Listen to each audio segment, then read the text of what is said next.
क्या लेके आ गई?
क्या लेके आ गई?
आज बहुत ही दुख का विषय है कि हमारे बीच से पंचकूला का एक लाल, जिसने अपनी जवानी देश के नाम अर्पित कर दी, 27 वर्ष की आयु में शहीद हो गया। जिसका पालन पोषण, जिसका पढ़ाई लिखाई पूरी पंचकूला में हुई और पंचकूला की धरती से उपजा ऐसा लाल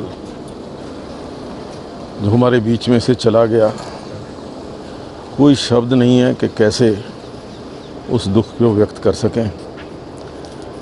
और उन माता पिता को जिन्होंने अकेला अपना बेटा देश को सौंप दिया, देश की माटी को सौंप दिया और वो बेटा आज चला गया, उनके मन के ऊपर क्या गुजरती हो।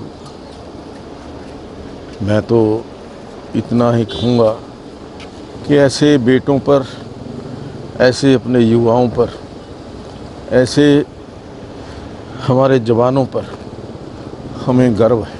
देश की रक्षा करते हुए वो शहीद हो गया और वो परिवार जिनका एक लाल 27 वर्ष की आयु में, जिसकी अभी सगाई हुई थी 10 दिन 15 दिन पहले, और जो प्रमोशन हुई थी एक मेजर अनुज राजपूत के रूप में, वो मेजर हमारे से बीच में से चला गया, हमारा बेटा चला गया, अनुज चला गया। बहुत बड़ा दुख है पूरे पंचकूला वासियों को। जब कल से ये हमें न्यूज़ मिली तो पूरा सेक्टर और पूरी RW सेक्टर 20 की स्तब्ध है। बहुत एक धक्का लगा कि एक इतनी छोटी उम्र के अंदर जाना और पूरे इतना अच्छा जो मिलिट्री के अंदर ये कार्य कर रहे थे, और अकेला अकेला बेटा माँ बाप का, सारी चीज़ें ऐसी जुड़ गई कि सब जो पूरा शहर है, पूरा शहर तो स्तब्ध है ही है, पूरा सेक्टर भी स्तब्ध है। इतना दुखद वातावरण है इस टाइम। सब हर एक आदमी का मन बहुत बड़ी दुख की बात है और बहुत ही दर्दनाक हादसा ये हुआ। एक मिलिट्री के इतने बड़े ऑफिसर, मेजर रैंक के, और जिस प्रकार का हादसा यहाँ हुआ उधमपुर में, तो बड़ा ही दर्दनाक हादसा था। परिवार ने तो अपना सपूत खोया ही है, पुत्र खोया ही है, साथ में देश को भी बहुत बड़ी हानि इससे हुई है। जम्मू कश्मीर के पटनीटॉप में हेलीकॉप्टर दुर्घटना में शहीद हुए मेजर अनूप राजपूत का पूरे सैनिक सम्मान के साथ पंचकुला में अंतिम संस्कार किया गया। इस दौरान इकलौते बेटे का पार्थिव शरीर देखकर मां बुरी तरह से बिलख पड़ी। उनके चेहरे पर मानो सारे जहां का दर्द उमड़ गया। बेटे की एक झलक पाने के लिए ताबूत से लिपट गई। उन्हें संभालना मुश्किल हो रहा था। बार बार आवाज देकर अनुज को बुला रही थी। उनकी सिसकियों ने जहां मौजूद हर शख्स की आंखों में आंसू ला दिए। यही हाल पिता का भी था। वह बुरी तरह टूटे हुए नजर आ रहे थे। बेटे के अंतिम दर्शन कर उसके माथे को चूमते समय वह खुद भी बिलख पड़े। उन्हें यकीन नहीं हो रहा था कि बेटा उन्हें यूं छोड़कर चला जाएगा। माँ जिस कलेजे के टुकड़े के सिर पर सेहरा सजाने के सपने बुन रही थी, वह तिरंगे में लिपट कर दुनिया से विदा हो गया।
हरियाणा की हर अपडेट के लिए बेल आइकन दबाएं और सब्सक्राइब करें सिटी लाइव हरियाणा। फेसबुक पर भी हरियाणा की हर अपडेट के लिए सिटी लाइव हरियाणा पेज को लाइक करें।